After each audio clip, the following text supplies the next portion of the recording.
Students, acute angle triangle अगर आपको जानना है तो एक्यूट एंगल ट्रायंगल का मेजरमेंट जो होता है हरदम 90 डिग्री से लेस होता है।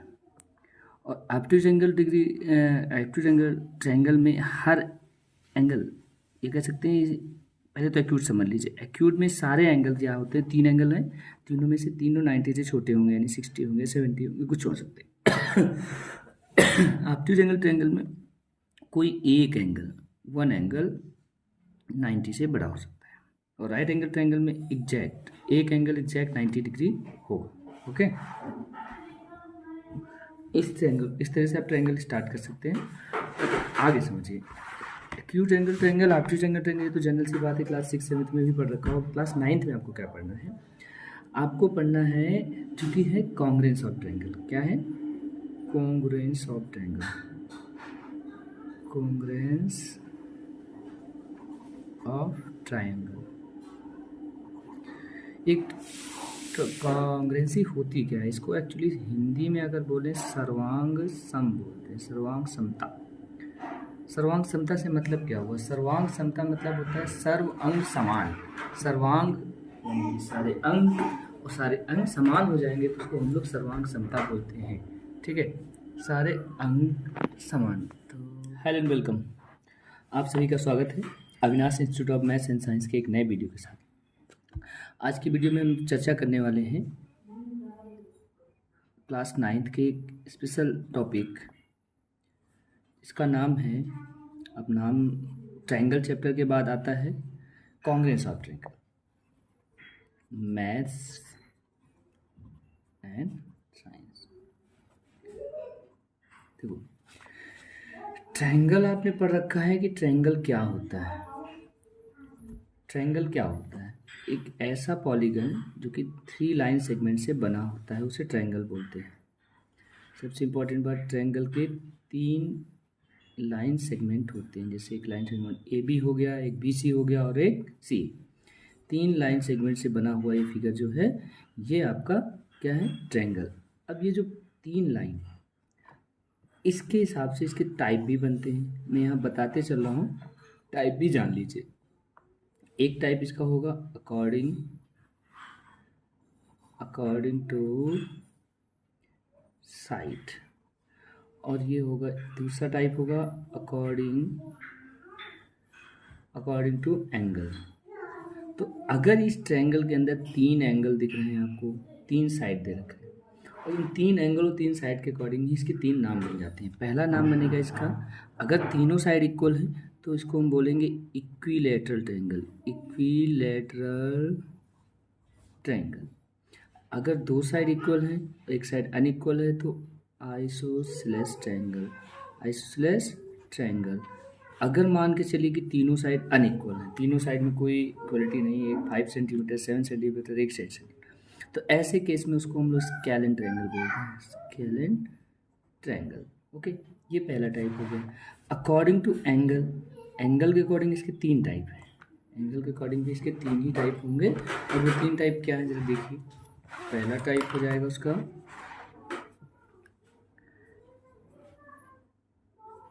Acute angle triangle. Acute angle triangle. दूसरा होगा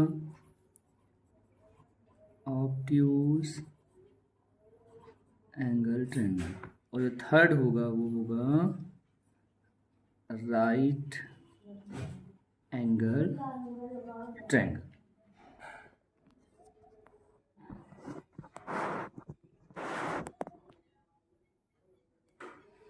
स्टूडेंट्स, सर्वांगता या सर्वांग समता, जिसको इंग्लिश में कॉन्ग्रुएंस ऑफ ट्रायंगल बोलते हैं, इसको समझने के लिए आपको कुछ एग्जांपल में दे रहा हूँ। जैसे कि आप ध्यान से देखिए, photocopy of any matter. Any matter का मतलब आपने एक पेपर लिया, उसका फोटोकॉपी कराया, वो फोटोकॉपी कराने के बाद एक जैसा ही दिख रहा है ना। दूसरा example, 2 bangles of the same size. 2 bangles of the same size. 2 bangle, अगर मान आपके सामने दिखा रहा हूँ, सेम साइज के 2 बैंगल्स। ये बैंगल्स हमारे पास हैं और ये सेम साइज के। ये इनमें क्या आपने देखा, इक्वलिटी क्या है?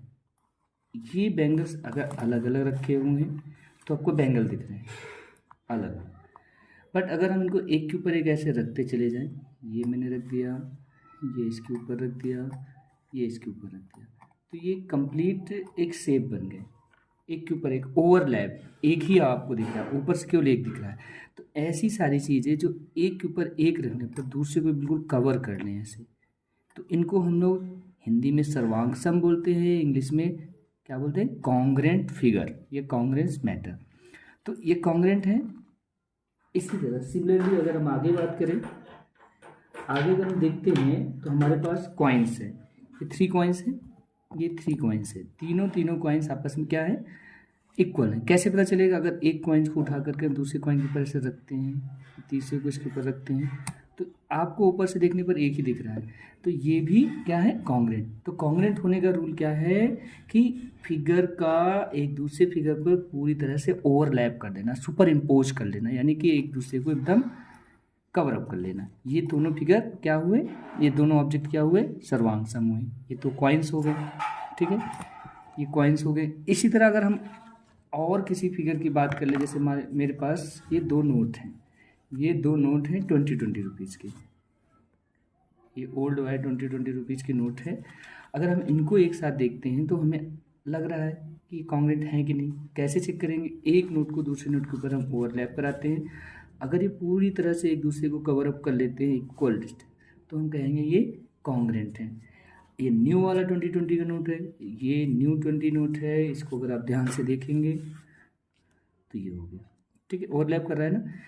अब ये बहुत सारे बच्चे इस नोट को देख कर ये समझ रहे होंगे कि भाई समोसे का इंतजाम हो गया। नहीं, ऐसा कुछ नहीं है, इनको हम फिर से रखने जा रहे हैं। ये केवल समझाना था कि सर्वांग सम यानी कॉन्ग्रेंसी होती क्या है। कॉन्ग्रेंट होने के लिए फिगर का एक दूसरे पर कवर होना चाहिए, ओवरलैप होना चाहिए। जैसे मान लीजिए आपने ये एक लाइन बना दी, एक दूसरी लाइन बना दी, अब ये दोनों एक दूसरे के कॉन्ग्रेंट तभी होंगे, ये लाइन ए बी कह सकते हैं, ये लाइन सी डी होगी।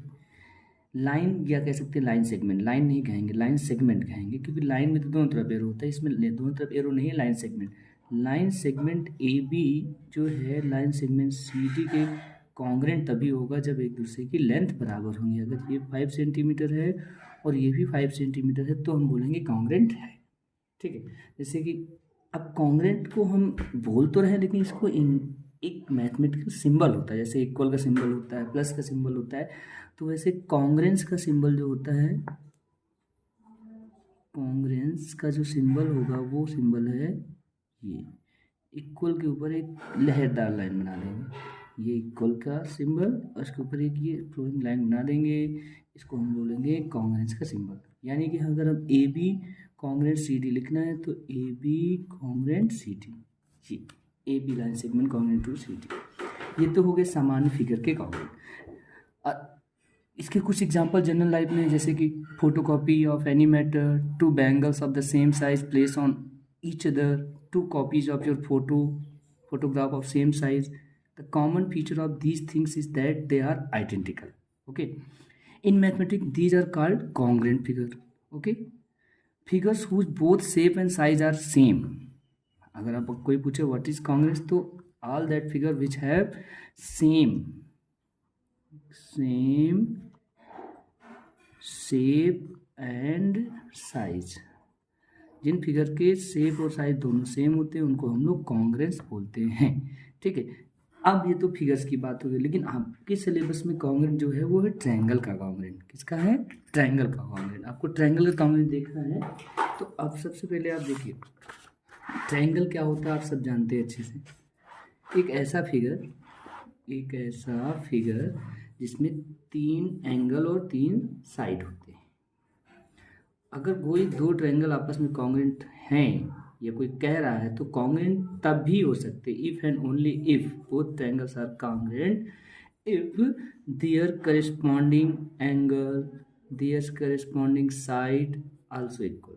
अगर आप यहाँ कह पाए angle A equal to angle B, angle B equal to angle Q, angle C equal to angle R, and A B equal to P Q, B C is equal to Q R, and C A equal to R P, then we can say that triangle ABC is congruent to triangle PQR। देखिए basically तो अभी आपको इतना ही जानना है कि दो triangle congruent तब होंगे जब उनके करस्पॉन्डिंग एंगल और करस्पॉन्डिंग साइड आपस में इक्वल हो। अभी यहाँ पे वर्ड आया करस्पॉन्डिंग। करस्पॉन्डिंग का मतलब ये जो ए बी वाला साइड है, ये ए बी साइड, ये इसके पी क्यू साइड के ही बराबर होगा, तभी तो इसको उठाकर जब इसके ऊपर ऐसे रखेंगे तो इसको ओवरलैप करेगा। जैसे हमारी हथेलियाँ हैं, अब इसको ऐसे रख रहे हैं तो इक्वल नहीं हो रहे हैं, ठीक है। हथेलियों को हम ऐसे रख रहे हैं तो इक्वल हो जा रही है, ऐसे रख रहे हैं तो इक्वल हो जा रही है, देखो, लेकिन ऐसे रखेंगे नहीं होगा। तो करस्पॉन्डिंग साइड को मिलना जरूरी है। करस्पॉन्डिंग साइड मिलेगा तभी आपका फिगर कॉन्ग्रुएंट होगा। देखिए ट्रायंगल करस्पॉन्डिंग होने की कंडीशन क्या है, इसको सुन लीजिए पहले। Two triangles are congruent if and only if one of them can be made to superimpose on other so as to cover it exactly. यानी कि दो फिगर या दो ट्रायंगल तभी कॉन्ग्रुएंट होंगे, तब कॉन्ग्रुएंट होंगे जब एक ट्रायंगल को दूसरे के ऊपर रखने पर उसको पूरी तरह से सुपर इम्पोज कर ले। जैसे कि triangle A B C congruent triangle P Q R तब होगा जब दोनों के करस्पॉन्डिंग साइड इक्वल होंगे, ठीक। इसके बाद कुछ कॉन्ग्रुएंट रिलेशन, जैसे कि मान लीजिए हमारे पास एक ट्रायंगल है ए बी सी, एक ट्रायंगल ए बी सी है। ये ट्रायंगल ए बी सी खुद का कॉन्ग्रुएंट हरदम होगा। अगर ए बी सी ट्रायंगल कई सारे हो जाए एक ही तरह के, तो खुद एक ट्रायंगल खुद का कॉन्ग्रुएंट होता है। एक ट्रायंगल ए उसी तरह से दूसरा ट्रायंगल वो खुद का कॉन्ग्रुएंट होता है, एक ट्रायंगल खुद का कॉन्ग्रुएंट होता है। उसके बाद if triangle A B C, एक ट्रायंगल ए बी सी हम ले लेते हैं, A B C congruent triangle D E F, then triangle D E F is also congruent to triangle A B C. यानी एक ट्रायंगल ए बी सी अगर D F के congruent है तो वो उस ये वाला भी इसके कॉन्ग्रुएंट हो जाएगा। ये कह सकते हैं इसमें रिवर्सिबल का प्रोसेस होता है, ठीक।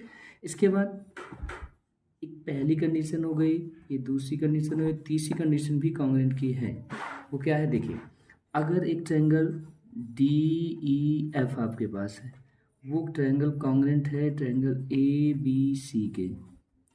एक कंडीशन और बनती है, ये triangle D E F congruent हो जाता है ट्रायंगल पी क्यू आर के। एक तीसरे ट्रायंगल पी क्यू आर के कॉन्ग्रुएंट हो जाता है।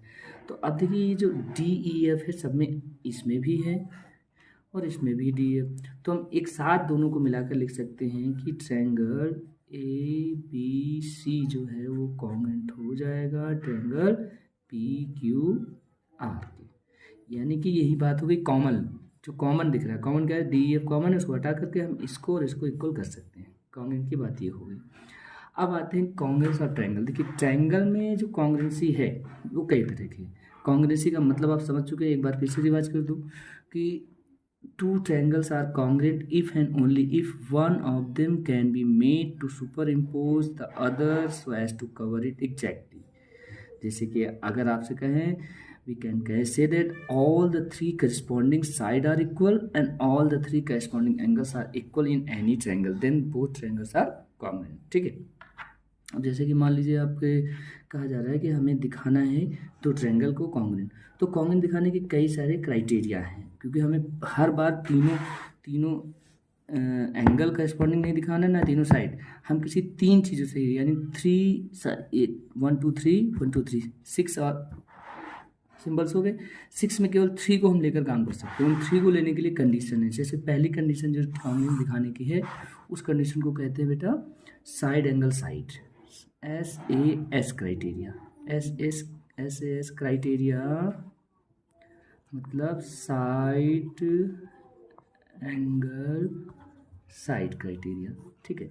इस क्राइटेरिया में क्या कहा गया, अगर एक ट्रायंगल आपका ए बी सी हो, हम ए बी सी ही ले रहे हैं, आप पी क्यू आर एस कुछ भी ले सकते हैं। बहुत सारे बच्चे एक चीज़ ये देख रहे हैं कि भाई क्या है क्या नहीं, इसको ध्यान से समझना पड़ेगा। अगर ये कॉन्सेप्ट समझ गए तो फिर क्वेश्चन आराम से फटाफट लगते चले जाएंगे। अगर कॉन्सेप्ट नहीं समझे क्वेश्चन हरदम रहेंगे। प्रूफ वाले क्वेश्चन से डरते रहते हैं, कुछ बच्चों को प्रूफ वाले क्वेश्चन कहे तो देखते ही वो डर जाते हैं और डर कर फिर क्वेश्चन नहीं करते, आता हुआ क्वेश्चन नहीं। अगर ये दो ट्रायंगल कॉन्ग्रुएंट हैं तो सबसे पहली बात ये होना चाहिए कि कोई ए फॉर एंगल, तो ये जो एंगल होना चाहिए दोनों इक्वल साइड के, करस्पॉन्डिंग इक्वल साइड के इक्वल, यानी कि अगर हम यहाँ दिखाना चाहते हैं इनको कॉन्ग्रुएंट, तो साइड ए बी जो है इक्वल होना चाहिए साइड पी क्यू के, and angle B A C is equal to angle Q P R, B A C is equal to Q P R, and side A C is equal to side P R. इससे एक बात समझ में आई, किन्हीं दो triangle को S A S criteria से congruent तभी दिखाया जा सकता है जब तो जो करस्पॉन्डिंग साइड्स हैं, करस्पॉन्डिंग इक्वल साइड, उनके बीच वाला एंगल ही आपस में इक्वल होगा। ये बीच वाला एंगल ना इक्वल, देखो ये हो गया साइड, ये हो गया एंगल, ये हो गया साइड, तो आपकी क्राइटेरिया बन गई साइड एंगल साइड।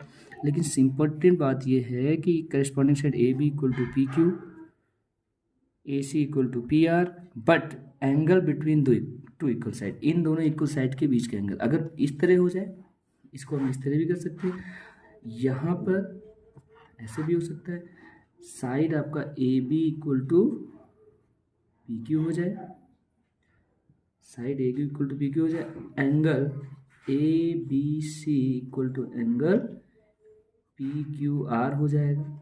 अगर ये वाला एंगल इसके इक्वल हो जाता है तो साइड अब आपका ये करस्पॉन्डिंग साइड इसके इक्वल होना चाहिए, यानी side B C equal to Q R होगा, तभी हम कह सकते हैं कि triangle A B C is congruent to triangle P Q are.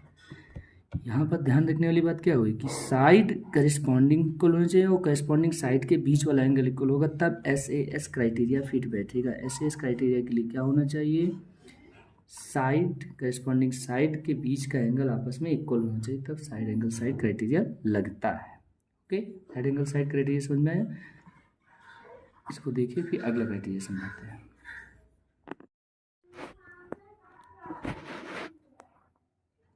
Angle side angle congruence criteria. देखिए angle side angles congruence criteria आपको एक्चुअली एनसीईआरटी में कई बुक में आपको इसका थ्योरम टाइप मिलेगा, बहुत ज़्यादा इसका प्रूफ नहीं, लेकिन आपको समझना जरूर है। Two triangles are congruent if two angles of the included side on one triangle are equal to the corresponding two angles and the included side of also are equal. कुल मिला के इसको हम अपनी भाषा में आपको समझा देते हैं। आपकी समझने वाली भाषा में यह है कि दो triangle angle side angle criteria से तभी कॉन्ग्रुएंट होंगे जब एक मान लीजिए ट्रायंगल ए बी सी हो गया और एक ट्रायंगल पी क्यू आर हो गया, ये कॉन्ग्रुएंट होंगे इस एस ए क्राइटेरिया से तभी होंगे जब, सबसे पहली बात ए से अगर लग रहा है तो आपका करस्पॉन्डिंग एंगल आपस में इक्वल होना चाहिए, angle A equal to angle P, जैसे इसमें हो गया, मान के चलते हैं angle P equal to P है, और angle B is equal to angle Q, कोई दो एंगल ले लेंगे आप, चाहे A equal A B P Q, ठीक है, बी क्यू ले लिया, और इन दो जिस पर बने हुए हैं, जिस साइड पे बने हुए, जिस करस्पॉन्डिंग साइड पे बने हुए दोनों एंगल हैं, वो साइड भी आपस में इक्वल होना चाहिए, यानी कि A B equal to P Q हो।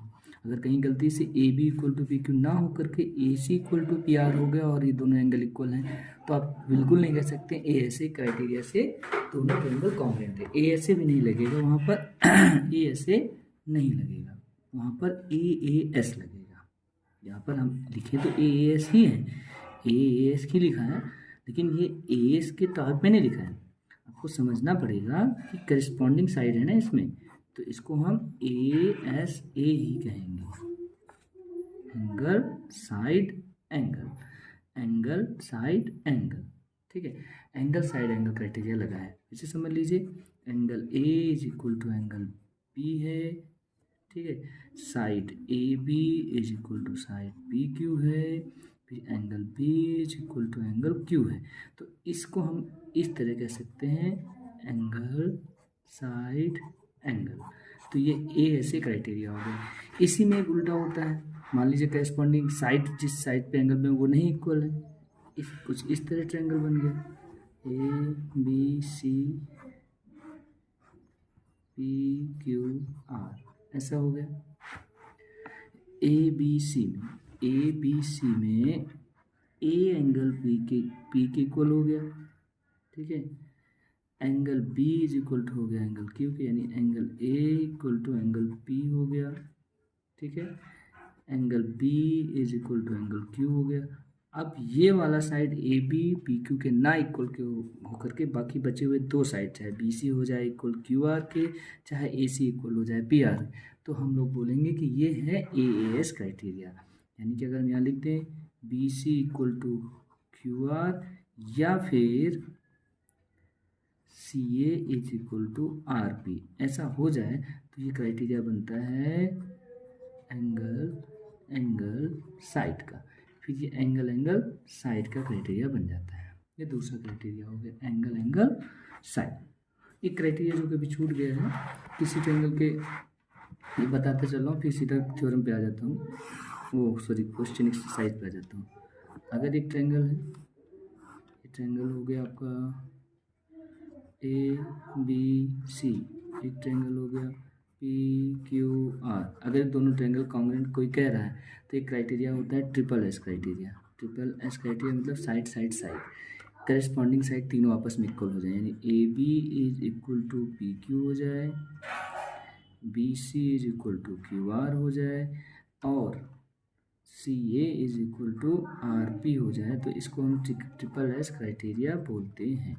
ट्रिपल एस क्राइटेरिया से भी ट्रायंगल कॉन्ग्रुएंट हो जाते हैं। तो आपने कितने एक सीख लिया, triple S, A S A और एक अभी आपने सीखा था एस ए एस।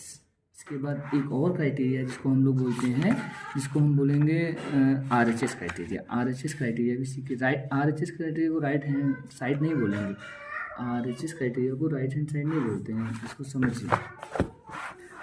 जैसे एक ये राइट एंगल ट्रायंगल में ही लगेगा, ये वाला क्राइटेरिया कहाँ लगेगा, right angle triangle. Right angle triangle की सबसे इंपॉर्टेंट कंडीशन क्या होती है कि उसमें कम से कम एक एंगल, मिनिमम एक एंगल क्या होना चाहिए, 90 डिग्री होना चाहिए। अगर एक ट्रायंगल ए बी सी हो गया, एक ट्रायंगल पी क्यू आर हो गया, तो जो आर एच एस क्राइटेरिया है इसका फुल फॉर्म होता है राइट एंगल, फिर hypotenuse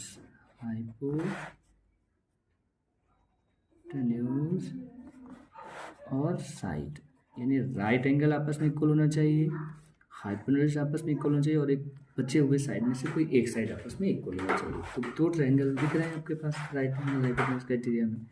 so right angle B is equal to right angle Q, right angle B equal to right angle Q हो गया। और राइट एंगल के जस्ट सामने वाले साइड को हम लोग क्या बोलते हैं, राइट एंगल के सामने वाले साइड को हाइपोटेन्यूज बोलते हैं। Hypotenuse A B is equal to P R हो जाए, ए बी नहीं है सॉरी ए सी है, A C is equal to P R हो जाए, ये हाइपोटेन्यूज। और बचे हुए साइड में वो साइड चाहे आपका A B is equal to P Q हो जाए या फिर B C equal to Q R हो जाए, ऐसे किसी कंडीशन में। तो ये हो गया right angle hypotenuse, right angle hypotenuse side. Right angle hypotenuse side में राइट एंगल आपस में इक्वल इसलिए होंगे क्योंकि 90 डिग्री हैं।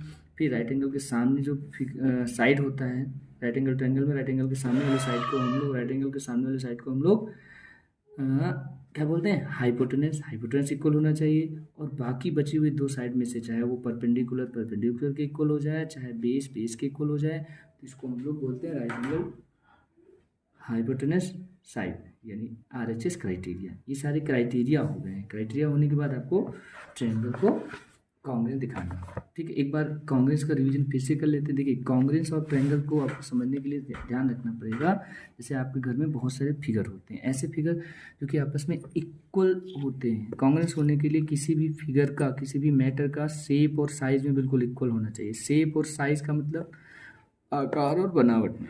आकार, ये देखिए ये कॉइन्स हैं, 10 रुपीज़ की कॉइन है, तीनों एक दूसरे को रखने पर एक दूसरे को ओवरलैप कर रहे हैं, तो इसका मतलब तीनों कॉन्ग्रुएंट हैं। कॉन्ग्रुएंट होने की सबसे बड़ी कंडीशन है कि वो एक दूसरे को सुपर इम्पोज करेंगे, ओवरलैप करेंगे। जैसे कि हमारे पास कुछ बैंगल्स हैं, ये है, इन बैंगल्स को अगर एक साथ हम देख रहे हैं तो ये कॉन्ग्रुएंट हैं कि नहीं। किसी भी सर्कल को कॉन्ग्रुएंट होने के लिए क्या होना चाहिए, उसकी रेडियस आपस में इक्वल होनी चाहिए। रेडियस इक्वल है, इसका कन्फर्म ऐसे करेंगे, एक को दूसरे के ऊपर रखते जाते हैं, ये रख रहे हैं, ये एक दूसरे को सुपर इम्पोज कर रहे हैं। सुपर इम्पोज का मतलब एक दूसरे को कवर कर रहे हैं, तो ये कॉन्ग्रेंट है। ठीक है, कॉन्ग्रेंट होने के ये कंडीशंस आपके यहाँ पे आ गई। तो कॉन्ग्रेंस ऑफ ट्रायंगल आपके सिलेबस में, कॉन्ग्रेंस ऑफ ट्रायंगल की कंडीशन क्या है? Two triangles are congruent if and only if one of them can be made to superimpose on the other so as to cover it exactly. ठीक है, triangle ABC and triangle PQR congruent तभी होंगे जब all the three corresponding sides are equal to the and all the, लेकिन हमें three हर बार नहीं दिखाने, किसी तीन कंडीशन, चाहे हम भाई आपको कंडीशन में सिखाई गई, उन कंडीशन में चाहे जो भी कंडीशन आप पे फिट बैठ जाए। पहली कंडीशन आपने सीखा है, पहली कंडीशन सीखा है, मान लीजिए SAS, तीनों साइड अगर आप करस्पॉन्डिंग साइड आपस में इक्वल है ट्रायंगल की, एक ट्रायंगल लिया, दूसरा ट्रायंगल लिया, ये साइड इसके इक्वल, ये वाला इसके इक्वल हो गया, ये वाला इसके इक्वल हो गया, तो हम कह सकते हैं ट्रायंगल कॉन्ग्रेंट हो गया ट्रिपल एस क्राइटेरिया से। दूसरा क्राइटेरिया, दो ट्रायंगल लिया आपने, दो ट्रायंगल में ये साइड इसके इक्वल हो गया, ये वाला साइड इसके इक्वल हो गया, इनके बीच का एंगल आपस में इक्वल हो गया, तो हम बोलेंगे ये SAS क्राइटेरिया हो गया।